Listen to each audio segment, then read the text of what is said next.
What is actually holding people back from financial freedom? Before we get started today, I want to frame what you're about to hear. Over the last few episodes, we've talked about the vanishing middle class, the rise of the welfare state, and the plight of the American dream.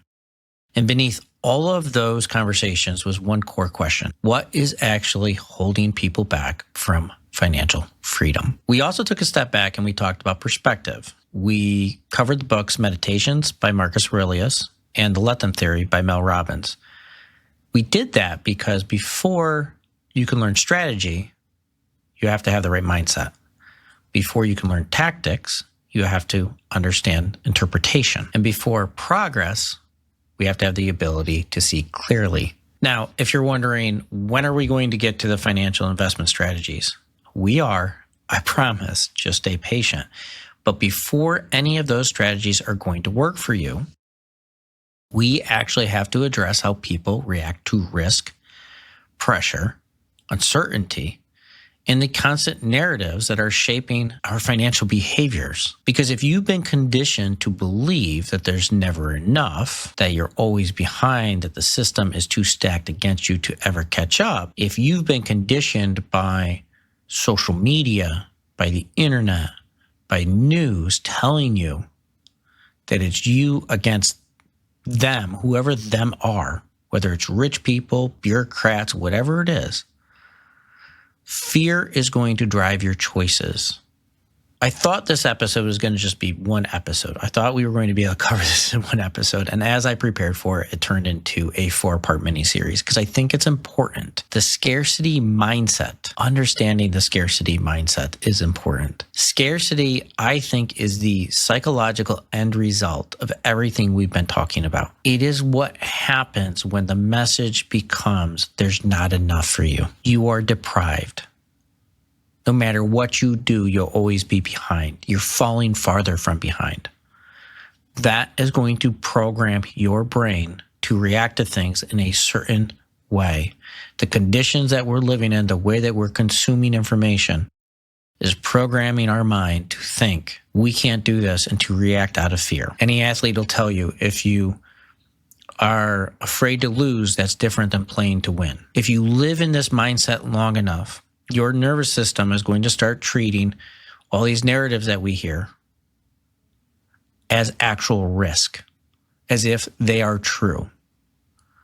And once that happens, once your brain buys into the fact that there is not enough for you, that people are coming for what you have, that the deck is stacked against you, no matter how good my financial advice to you is, it is going to get filtered out through fear. And I've seen it over and over and over again with clients.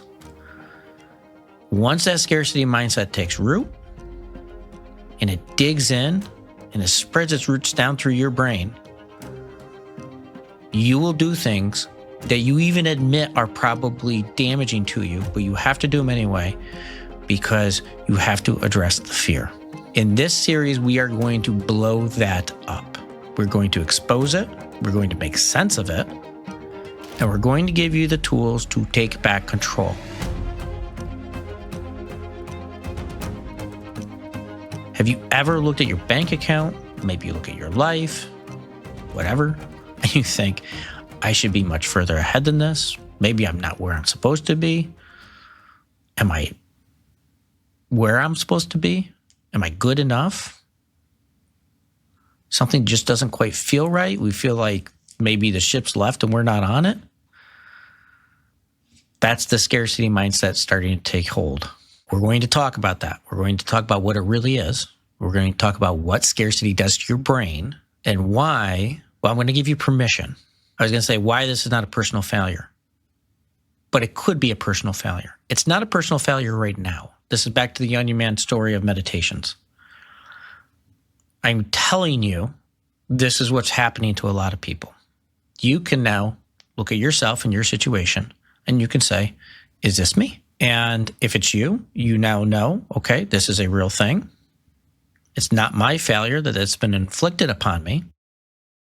I now have choices to make. I can address it, or I can continue to let it grip me and control my choices that I make and affect my financial future. It is not a personal failure to have the challenge ahead of you. It is a personal failure if you identify the challenge ahead of you and you decide not to take it on. That's where personal failure comes in. Just because you're in a situation doesn't make you a failure. Failing to do something about it, that's where failure comes in. When most people hear this phrase, when they hear scarcity mindset, they think, okay, that's all about negativity. It's all about pessimism. It's all about having a bad attitude. Those are symptoms. Those are definitely part of it.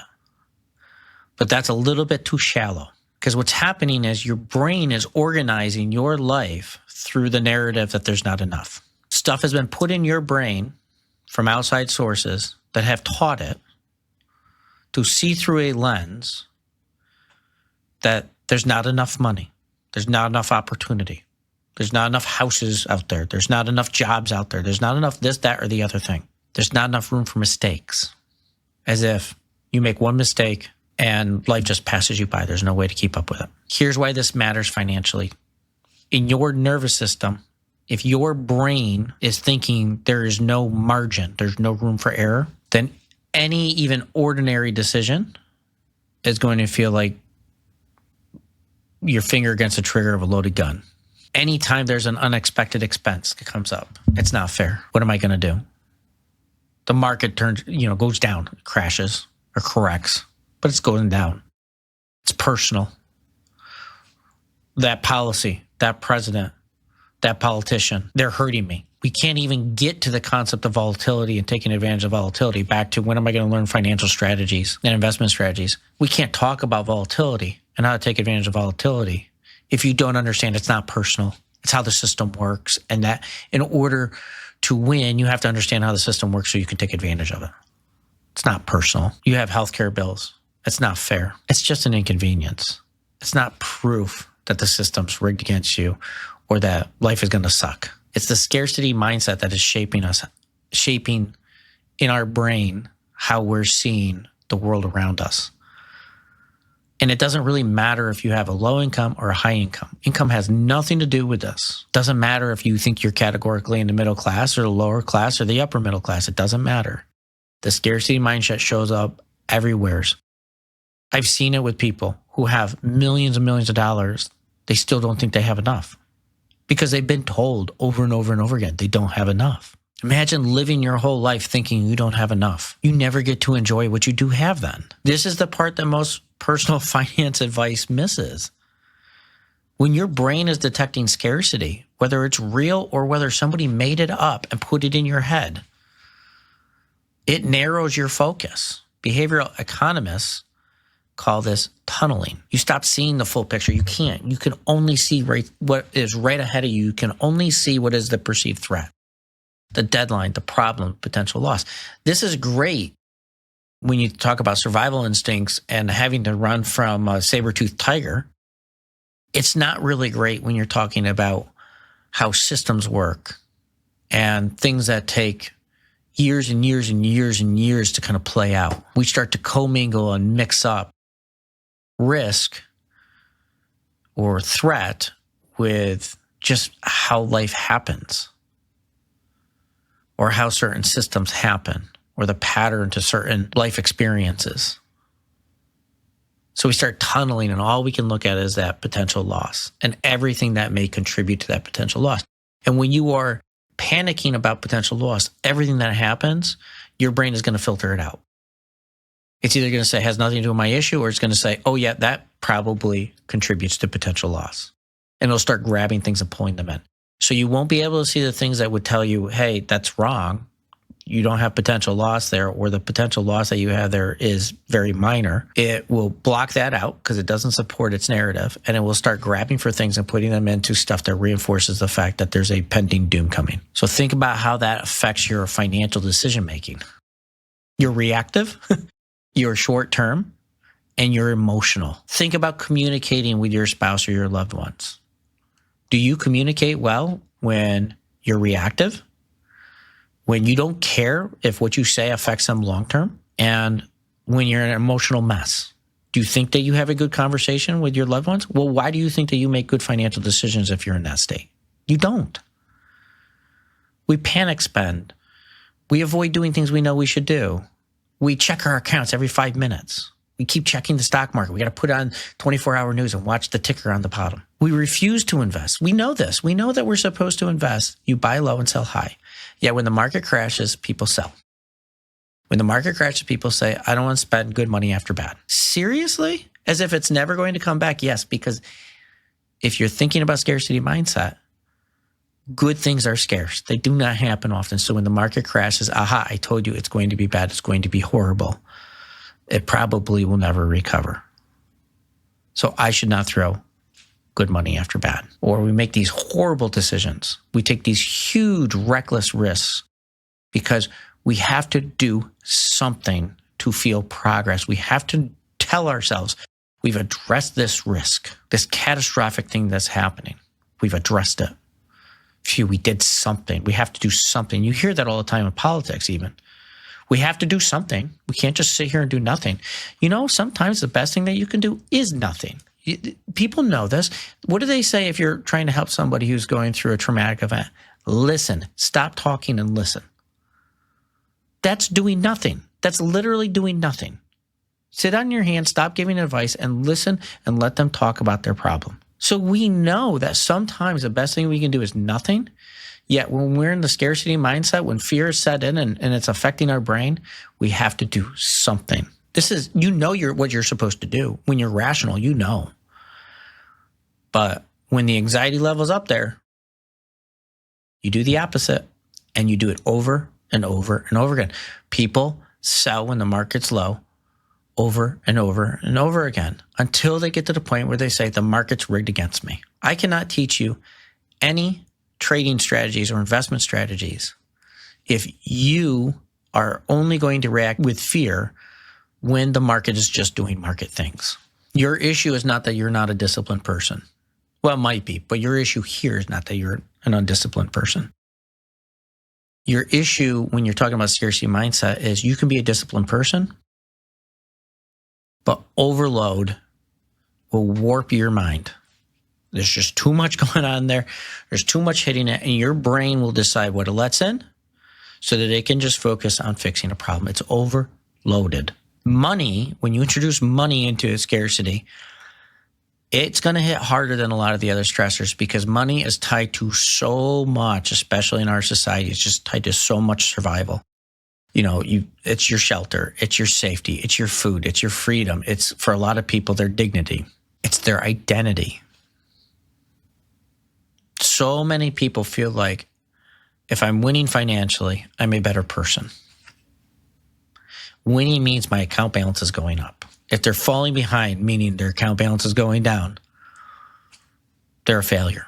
We use money to identify whether or not we're secure, whether or not we're enough, we're good enough.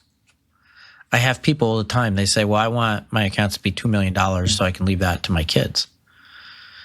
And then it gets over $2 million and the market goes down and it drops back to, $1.7 million. And they go, this is horrible.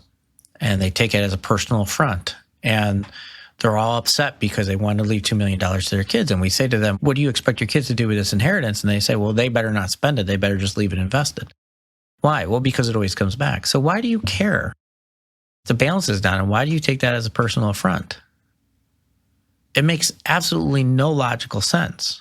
If it can go up, if you can go from $1 million to $2 million just because of market returns, you don't think it can go back down? You don't think that that's part of the ride? There's no straight up. There's up and down, up and down, up and down, up and down, which over time ends up more up than down. But once money feels shaky to us, once that gets tied into this scarcity aspect, once enough people tell us that there's not enough and people are coming for what you have, the brain stops doing math. It can't stop treating it as if there's danger there. Because the brain's a filter. It's just trying to figure out what's going to kill you. And if you tell it that that's going to kill you, it's going to figure out, okay, what goes into the kill category and what goes into the don't need to worry about category right now because I just need to focus on this financial catastrophe. That's why when we give advice to people, if I tell you, hey, look, if we just work on a budget, if we work on a long-term savings plan, if we work on a dollar cost investing plan or something like that, that advice falls flat if your mindset isn't in the right place. If you can't get a good enough foundation under you to understand that just because certain things happen doesn't mean that you are a failure, doesn't mean that the system's broken, doesn't mean that there's not enough for you. If your system is not calm enough to receive information and to be able to parse through it and figure out how to take advantage of the situation, if it just goes straight to fight or flight, your system is threatened. And threatened people do not make the best long-term decisions. So I really want to land this point that scarcity is an adaptive response. We learn that response. It's not necessarily something, we don't come out of the womb thinking there's not enough money. We're learning that, and then the brain is adapting to our situation because of the conditions around us. We're going to talk a lot about conditions in this little mini series. If your life feels like there's no margin for error, your brain is going to do the one thing it's supposed to do. It's going to protect you, not plan for you long-term. It's just going to protect you. What you need is a plan so that when things happen that otherwise would be a threat, your brain says, yeah, we already know how to deal with that. We need to work on this survival wiring. We need to not let it distort our behavior, not let it keep us stuck. So before you can change anything, we have to realize that this is a real problem that a lot of people are dealing with. You may be dealing with this problem. There's no shame in the fact that you're being affected by the scarcity mindset. That is part of being human. The question is, how do we deal with it? How do we make the changes in the conditions around us so that it no longer has control over us? If you can take one thing from today, if money stress keeps pulling you into fear, you keep looking at that account balance, you keep looking at the news scene, what's going to happen, you keep thinking the economy is going to crash and you're never going to be able to retire. You're not crazy and you're not alone, but we need to get you out of that state. So in our next episode, we're going to answer the question that follows this one naturally. Why do so many people who appear successful on paper feel so behind? Their income goes up, their career looks solid, yet they still feel behind because this is all about feeling. It's not random. It's not always about how much you make. It's something deeper. That's what we're going to get into. You've been listening to Ditch the Suits. If you found this episode helpful, be sure to follow on your favorite podcast platform for more insights to help you make better financial decisions and get more out of your money and life.